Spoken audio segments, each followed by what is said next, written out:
Olá, tudo bem? Estou abrindo esse vídeo para terminar o comentário ao capítulo 12 de 1 Coríntios.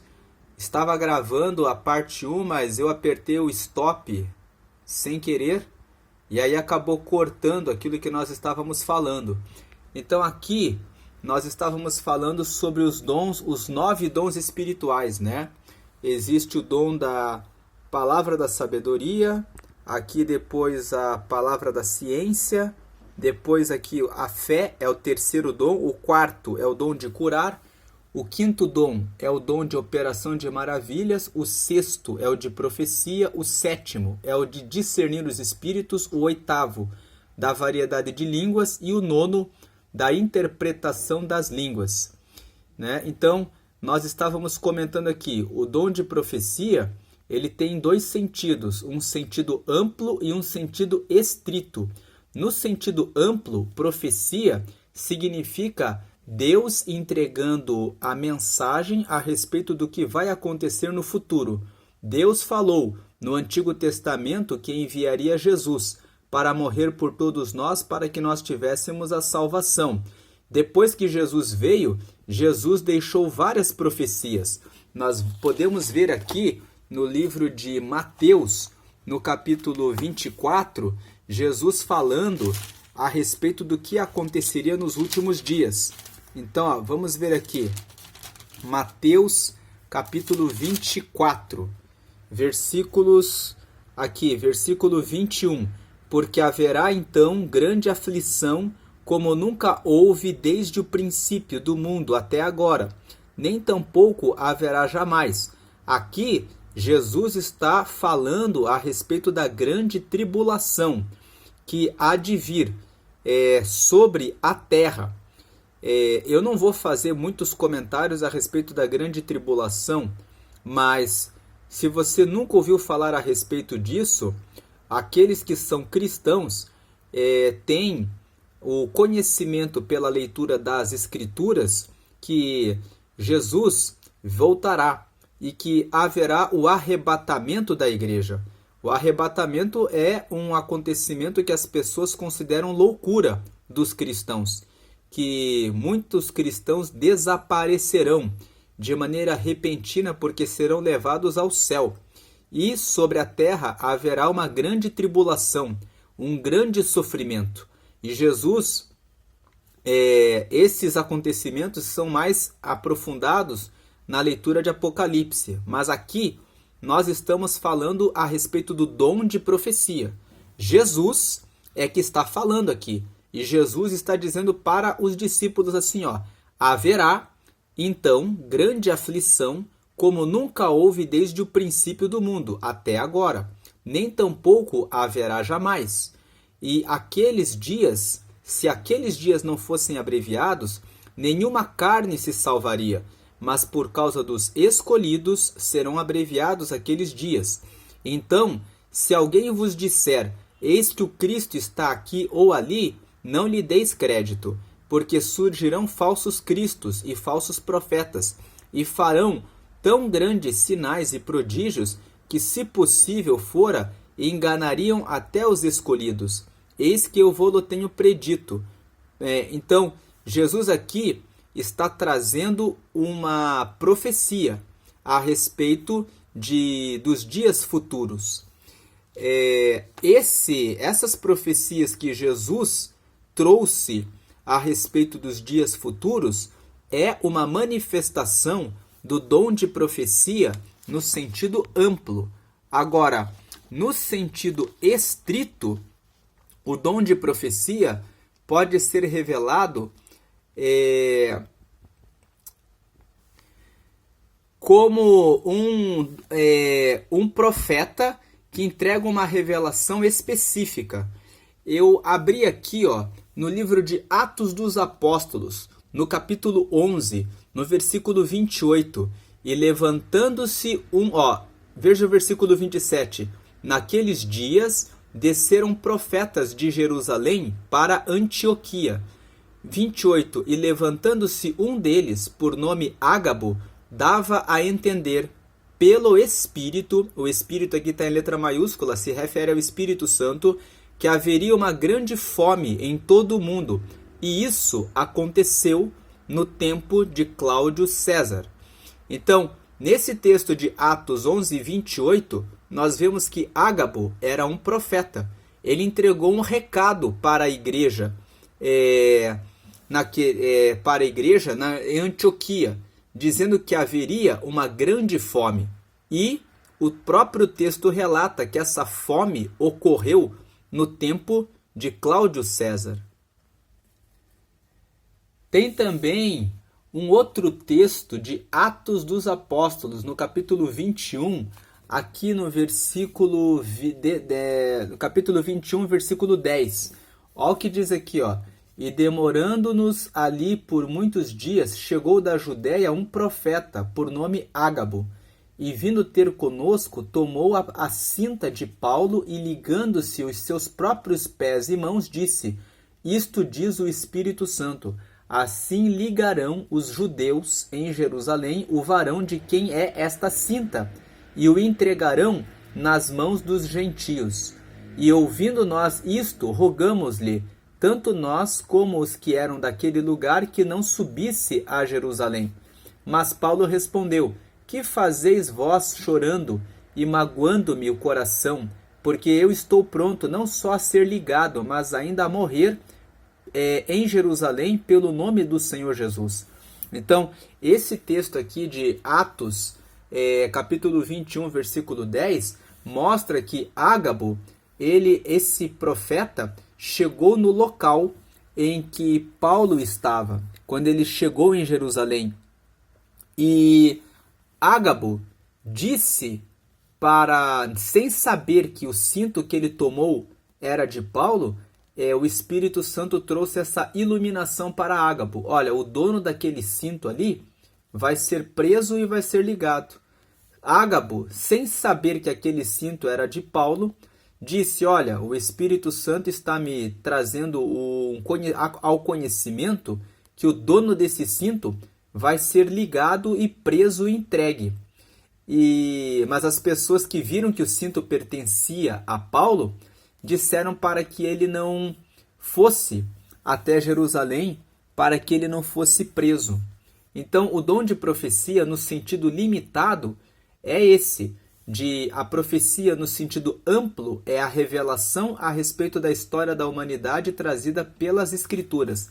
Não existe mais, atualmente, a manifestação do dom da profecia no sentido amplo, porque tudo que Deus tinha para revelar, Deus já revelou. A Bíblia traz os conhecimentos a respeito da grande tribulação, do arrebatamento, no livro de Apocalipse. Basicamente, no livro de 1 Tessalonicenses, em vários estudos que não cabe fazermos agora. Mas a profecia, no sentido limitado, vamos voltar aqui para o texto de 1 Coríntios, capítulo 12, né? No sentido limitado, o dom de profecia, capítulo 13 e capítulo 12. Então aqui, o dom de profecia, no sentido limitado, ele ainda se aplica hoje, né? Uma pessoa pode ter dúvidas a respeito se deve ou não fazer uma cirurgia e orar em secreto a Deus, pedindo que Deus lhe traga um profeta, para que traga uma mensagem, se deve ou não fazer a cirurgia. É possível que, por exemplo, você esteja até mesmo sem pensar em alguma coisa e de repente vem alguém e diz: olha, eu não te conheço, mas Deus manda eu dizer para você que Ele vai te abrir uma porta, ou que você vai passar por uma tribulação, ou que não se preocupe com relação a alguma coisa que vai te acontecer nos próximos dias no seu trabalho, ou não fique preocupado com relação a alguma coisa que vai acontecer na sua família, porque eu estou à frente. Muitas vezes Deus pode enviar alguém, que é um profeta, para entregar esse tipo de recado. Agora, a profecia, é importante saber o seguinte: ela pode ser de Deus, ela pode ser do homem e ela pode ser do diabo. Por exemplo, eu conheço um jovem que procurava se casar e por alguma razão ele comentou isso no grupo dos jovens. Uma moça que tinha interesse nele combinou com uma amiga que ela simulasse o dom de profecia. E essa amiga, para ajudar a que gostaria de casar com o jovem, simulou, dizendo assim: eis que o Senhor falou comigo, dizendo para que você se case com fulana. E aquele jovem, atento ao conhecimento de que o dom de profecia existe, e para tirar a dúvida, tirou 4 dias em um retiro com alguns amigos em oração. E Deus deu um sonho para ele, mostrando que aquela revelação era mentirosa, que elas haviam combinado aquilo. Então, é possível que uma pessoa minta para outra pessoa com propósitos particulares, usando esse dom de profecia como engano para obter um interesse particular e pessoal. Uma forma de saber se o dom de profecia vem de Deus é você saber que você pediu alguma graça para Deus e não contou a ninguém, e que ninguém, realmente ninguém sabe, e que você orou apenas em pensamento, para que você tenha certeza que também não se trata de um espírito de profecia do diabo. A outra forma de profecia enganosa é a que vem do diabo.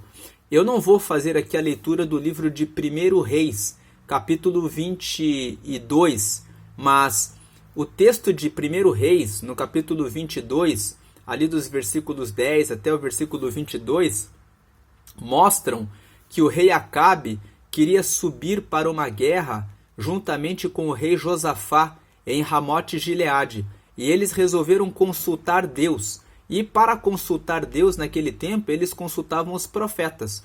E todos os profetas que serviam o rei disseram que Deus havia revelado a eles que ele poderia subir para a guerra, que não haveria dificuldades. De repente, o rei Acabe lembrou-se do profeta Micaías, e ele disse: podem trazer o Micaías aqui, por favor? Veio Micaías, e o Micaías, quando chegou, o mensageiro do rei disse para ele assim: olha, todos os profetas entregaram recados bons para o rei. Não seja você aquele que vai entregar um recado ruim. Então Micaías, quando chegou diante do rei, disse: você vencerá na guerra.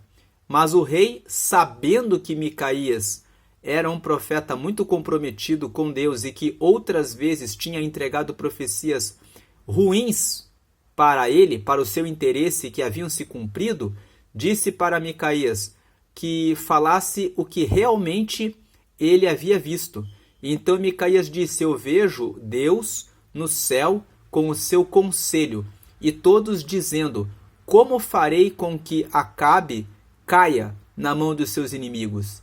Então um espírito entre eles veio e disse: eu irei e serei um espírito de engano no meio dos seus profetas. E é por isso que esse espírito do engano falou na boca dos teus profetas que você vai vencer. E esse texto que eu resumi aqui, de 1 Reis, capítulo 22, quando fala que o espírito do engano foi no meio do conselho de Deus, e Deus autorizou que esse espírito fosse no meio dos profetas do rei Acabe para que ele tropeçasse, mostra que é possível que o espírito do diabo entre na boca dos profetas e fale de maneira mentirosa, inclusive com a autorização e permissão de Deus. Tem muitas pessoas que andam uma vida longe de Deus e quando precisam tomar decisões importantes, como entrar numa empresa, fazer um curso, fazer uma cirurgia grave ou tomar uma decisão em relação ao casamento, resolvem ir até uma igreja para confirmar se devem ou não fazer aquilo, para saber se Deus está ou não com elas. Muitas vezes Deus vai permitir que o espírito de adivinhação entre nos profetas para entregar uma mensagem falsa com a finalidade que a pessoa tropece. Estou falando isso com base no texto de 1 Reis, capítulo 22, dessa história que eu acabei de contar. O que é importante saber da profecia é que, no sentido amplo, Deus já deixou toda a profecia na Bíblia. No sentido específico, Deus pode tomar algumas pessoas no dom de profecia para nos dar avisos e para nos trazer informações importantes individualmente. É possível que alguma pessoa se aproprie desse dom de profecia para trazer engano na vida de outras pessoas, e é por isso que é preciso ter cuidado. E também é necessário que manter comunhão com Deus, para que, ao pedir a Deus que Ele fale por meio de uma profecia, que essa profecia que seja realmente da parte de Deus, para não ocorrer a situação em que Deus, em razão da ira que tinha em relação ao rei Acabe, acabou permitindo que um espírito do engano falasse na boca dos profetas para enganá-lo. E aqui é por isso que existe esse dom que vem na sequência, o de discernir os espíritos. O dom de discernir os espíritos é a capacidade que Deus dá para que as pessoas interpretem se um dom é manifestado da parte de Deus ou não. O próximo dom é a variedade de línguas. E o último dom é a interpretação das línguas. Esses dois dons eu não vou fazer muitos comentários agora, porque nós vamos ler depois 1 Coríntios capítulo 14. No livro de O que é importante saber aqui agora é que a variedade de línguas foi o dom com o qual Deus manifestou o derramamento do Espírito Santo. A primeira vez que o Espírito Santo foi derramado sobre a terra está registrado no livro de Atos dos Apóstolos, no capítulo 2. E o texto fala que os discípulos estavam reunidos em uma casa e um vento impetuoso bateu sobre aquela casa e se foram espalhadas línguas entre os discípulos que estavam ali reunidos. E eles começaram a falar em línguas dos homens. Em volta de Jerusalém, em volta da casa em que eles estavam, havia vários estrangeiros. Havia egípcios, árabes, elamitas, os partos, os medos, e eles começaram a falar a respeito das palavras de Deus nesses idiomas, de tal maneira que as pessoas que estavam passando ali por perto ficaram impressionadas, porque todos sabiam que eles eram pessoas humildes, que não tinham estudado essas línguas, mas estavam falando da glória de Deus nas línguas deles. Então, se viu que ali era Deus que estava falando com eles. Com relação a essa variedade de línguas, só para dizer essas línguas, nós lemos no livro de Gênesis, no capítulo 11, que quando os homens se reuniram para erguer uma torre alta e construir uma cidade forte, onde eles não fossem espalhados pela terra, Deus olhou para o propósito dos homens e disse assim: eles vão construir essa cidade e essa torre, e como a língua na terra é uma só, eles vão conseguir. Então Deus determinou confundir as línguas, e todas as pessoas começaram a falar línguas diferentes. E isso fez com que as pessoas que falavam as mesmas línguas formassem grupos e eles começaram a se espalhar pela terra. Essa história que eu acabei de contar está registrada no livro de Gênesis, no capítulo 11. Então, nós podemos ver que quem inventou as línguas diferentes foi Deus, com o propósito de espalhar a humanidade pela terra. Quando Deus criou Adão e Eva, lá no livro de Gênesis, no capítulo 1, no versículo 28, Deus disse assim: dominai a terra e enchei toda a terra. Então havia um comando de Deus para que os homens ocupassem toda a terra. Mas lá no livro de Gênesis, no capítulo 11, houve uma reunião dos homens dizendo: não vamos ser espalhados pela terra, porque é ruim ficarmos longe uns dos outros. Vamos ficar todos unidos no mesmo lugar, formando uma comunidade, e vamos erguer uma torre alta que toque até o céu. Então, quando os homens dizem isso, eles estavam indo contra o propósito de Deus, de encher toda a terra. Por isso, Deus desceu entre eles e fez com que eles ficassem com as línguas confundidas. Então, Deus criou as línguas dos homens para que os homens se espalhassem pela terra.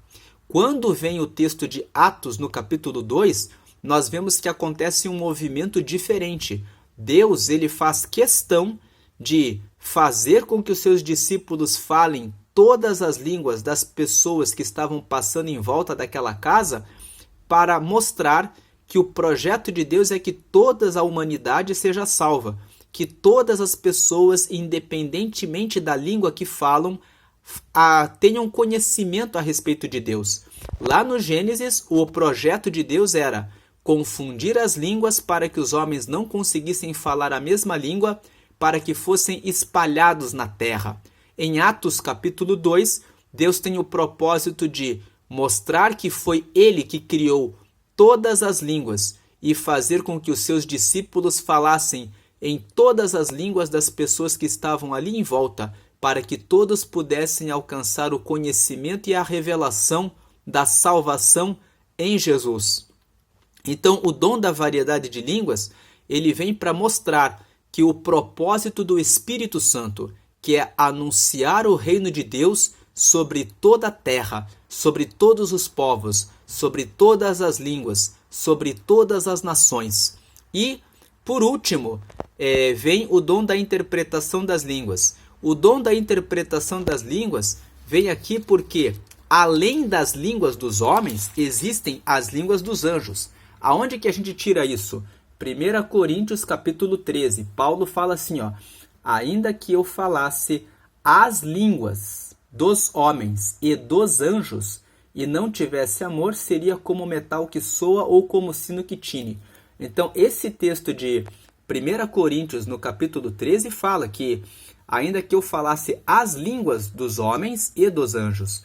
Então, a variedade de línguas, ela contempla, esse dom de variedade de línguas contempla tanto a capacidade que se manifestou no derramamento do Espírito Santo para que os discípulos falassem várias línguas dos homens, as línguas que existem, mas também capacita o ser humano a falar em línguas dos anjos. Essas línguas dos anjos, elas não podem ser interpretadas, a não ser que o próprio Espírito Santo conceda o dom da interpretação, que é o dom de ouvir as línguas dos anjos e realizar a interpretação daquilo que a pessoa está dizendo. Um detalhamento desses dons está no capítulo 14 do mesmo livro de 1 Coríntios. Paulo fala aqui que o que fala língua estranha não fala aos homens, senão a Deus, porque ninguém o entende, e em espírito fala de mistérios. Então, a pessoa que tem o dom da variedade de línguas é uma capacidade que Deus dá para que a pessoa fale diretamente com Deus, mas ela fala em espírito e em mistérios. É por isso que só o próprio Espírito pode dar o dom da interpretação para interpretar os próprios mistérios que são de Deus. E ele fala aqui que o que fala em língua estranha, o versículo 4 do capítulo 14, esclarece qual o propósito do dom da variedade de línguas estranhas. O propósito é esse. O que fala em língua estranha edifica-se a si mesmo. Então, é uma capacidade que Deus dá para que a pessoa, ao orar, falando diretamente a Deus, né? Porque o que fala língua estranha não fala aos homens, senão a Deus, receba uma edificação de si mesmo, para que ele tenha um fortalecimento espiritual. No versículo 14, Paulo fala assim, porque o que fala língua estranha porque se eu orar em língua estranha, o meu espírito ora bem, mas o meu entendimento fica sem fruto. Ou seja, ora bem por quê? Porque quem ora no Espírito Santo, ora, de acordo com o versículo 2, diretamente a Deus. E ele ora em espírito e em mistérios. E ele edifica-se a si mesmo.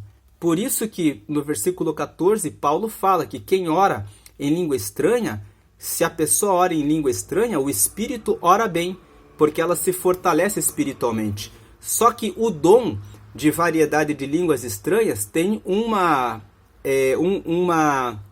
situação ruim para a igreja, que Paulo fala aqui no versículo 3. O que profetiza, fala aos homens, para edificação, exortação e consolação.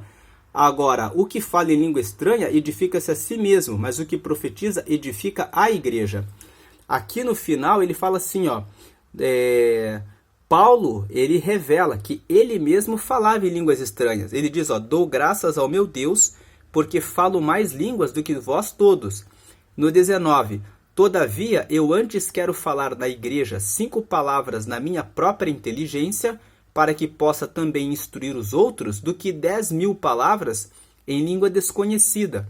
Por que Paulo fala isso? Porque aquele que fala em língua estranha, ora bem, edifica-se a si mesmo, ora em espírito e ora em mistério, como nós já vimos aqui, mas ele não traz edificação para a igreja. Então, Paulo fala aqui que se uma pessoa orar em língua estranha, deve ter alguém que faça a interpretação. Deixa eu ver qual que é o versículo. Deixa eu ver. Tem um versículo aqui em que ele fala de maneira específica.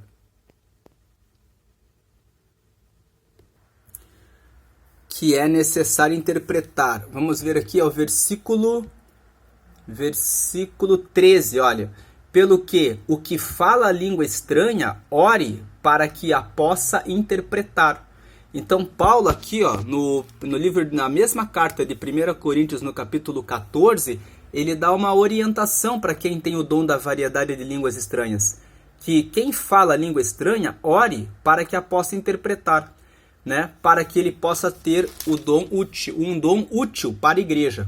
Então, voltando para 1 Coríntios capítulo 12, nós vemos aqui que o dom da interpretação das línguas, ele é um dom que complementa o dom da variedade de línguas, né? Então, e esse esclarecimento pode ser tanto a variedade de línguas dos homens, quanto também falar em línguas dos anjos. Eu conheço o testemunho de um senhor japonês que tinha uma pessoa que trabalhava na casa dele e que era cristã, e em certo dia esse homem não acreditava em Deus. E certo dia essa mulher começou a falar a respeito de Cristo e pregar para ele em japonês. E esse homem hoje, esse senhor japonês hoje se converteu, porque ele ficou impressionado e ele sabia que aquela pessoa que trabalhava na casa dele nunca tinha ido ao Japão, nunca tinha estudado japonês e seria impossível que ela falasse a respeito de Cristo em japonês para que ele fosse salvo. Também conheço o depoimento de uma mulher que, certa feita, em uma viagem conheceu um americano. Ela nunca estudou inglês, não sabia falar inglês, mas ela disse que o Espírito Santo disse para ela: pregue para esse homem, eu te capacitarei. E ela foi até aquele homem e pregou para ele em inglês, e aquele homem aceitou a Cristo. Quando ela terminou de trazer aquela mensagem, ela ficou impressionada com o que Deus havia feito na própria vida dela, que ela nunca imaginou que isso fosse algo possível. Então, nesses dois depoimentos, nós vemos qual a utilidade da variedade de línguas e também da interpretação das línguas. O versículo 11, ele traz um princípio sobre os dons espirituais. Mas um só e o mesmo Espírito opera todas essas coisas, repartindo particularmente a cada um como quer. O que esse texto está dizendo? Deus é que tem a soberania de derramar particularmente na vida de cada pessoa em particular, a cada um como Ele quer. É o Espírito que determina qual o dom espiritual que vai ser derramado sobre a vida de cada um. E então nós temos dois princípios aqui em 1 Coríntios 12.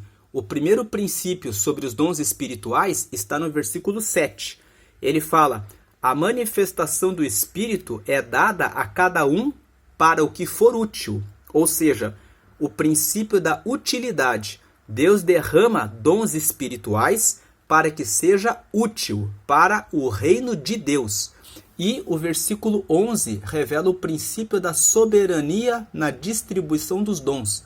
Um só e o mesmo Espírito opera todas essas coisas, repartindo particularmente a cada um como quer, ou seja, como o Espírito quer. É o Espírito Santo que determina qual o dom espiritual que vai ser derramado sobre quem. Porém, o versículo 31, que fecha o capítulo 12, Paulo dá uma indicação de que é possível que a pessoa peça um dom espiritual. Nós lemos aqui no versículo 31, que é o último versículo, portanto, procurai com zelo os melhores dons, e eu vos mostrarei um caminho ainda mais excelente. Quando Paulo fala assim, procurai com zelo os melhores dons, é como se Paulo dissesse, vocês podem buscar os dons de Deus. E nesse texto, no versículo 31, nós podemos ler esse texto junto com Mateus, capítulo 7, versículo 7, quando Jesus diz assim, pedi e dar-se-vos-á, buscai e achareis, batei e abrir-se-vos-á, pois o que pede recebe, o que busca encontra, e ao que bate abre-se-lhe-á. Ou seja, Jesus incentivava os discípulos a pedirem aquilo que eles gostariam de receber, porque se eles pedissem, Deus daria a eles. Também tem um texto de 1 João, capítulo 5, versículo 14, versículo 15. Ali diz que se nós sabemos que se pedirmos alguma coisa segundo a sua vontade, ele nos ouve. É da vontade de Deus que os seus servos recebam dons espirituais para que possam ser úteis no reino de Deus.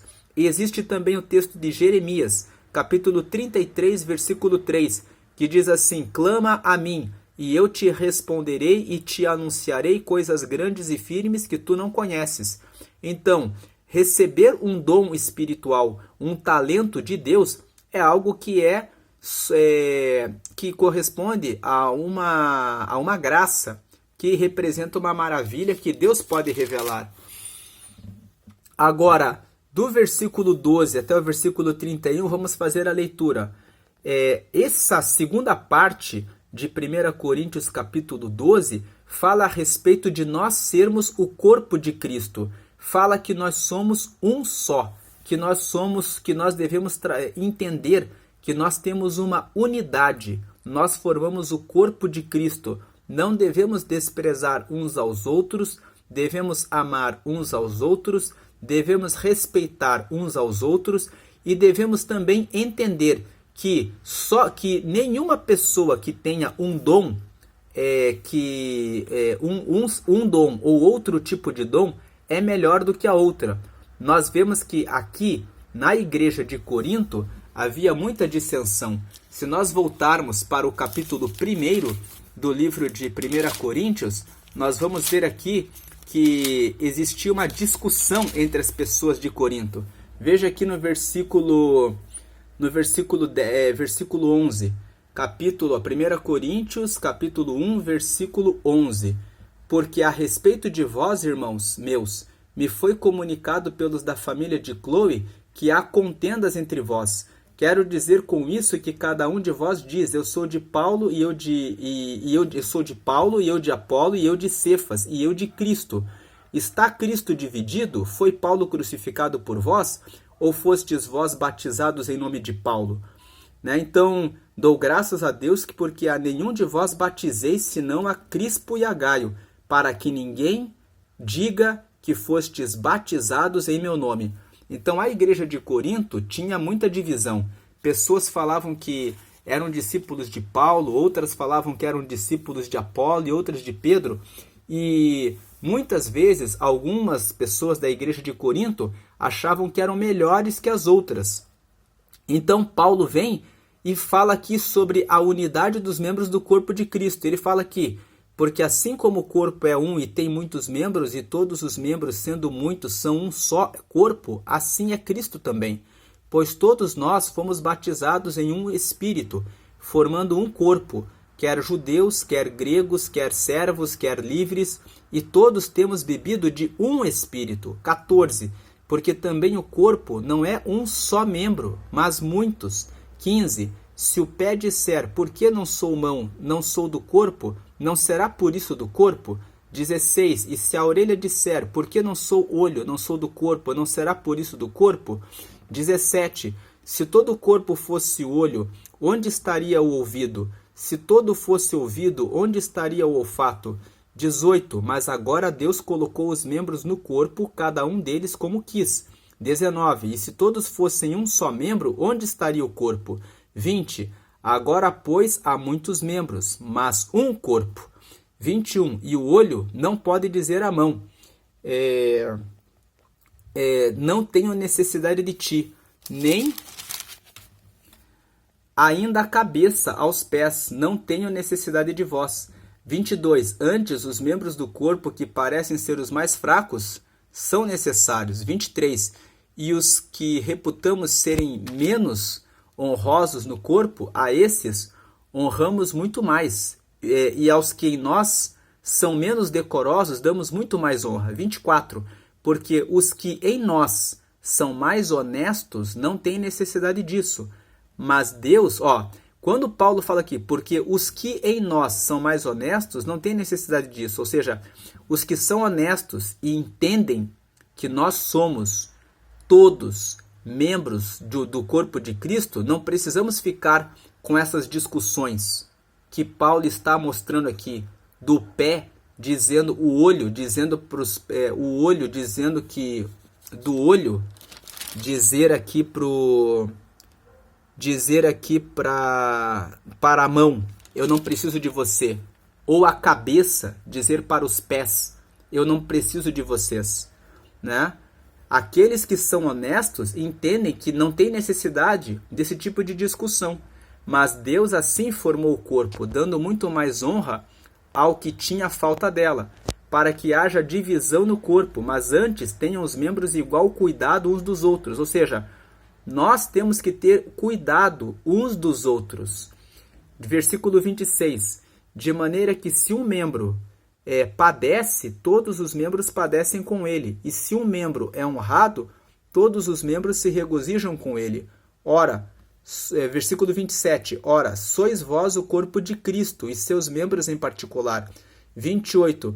E a uns pôs Deus na igreja, primeiramente apóstolos, em segundo lugar profetas, em terceiro doutores, depois milagres, depois dons de curar, socorros, governos, variedades de línguas.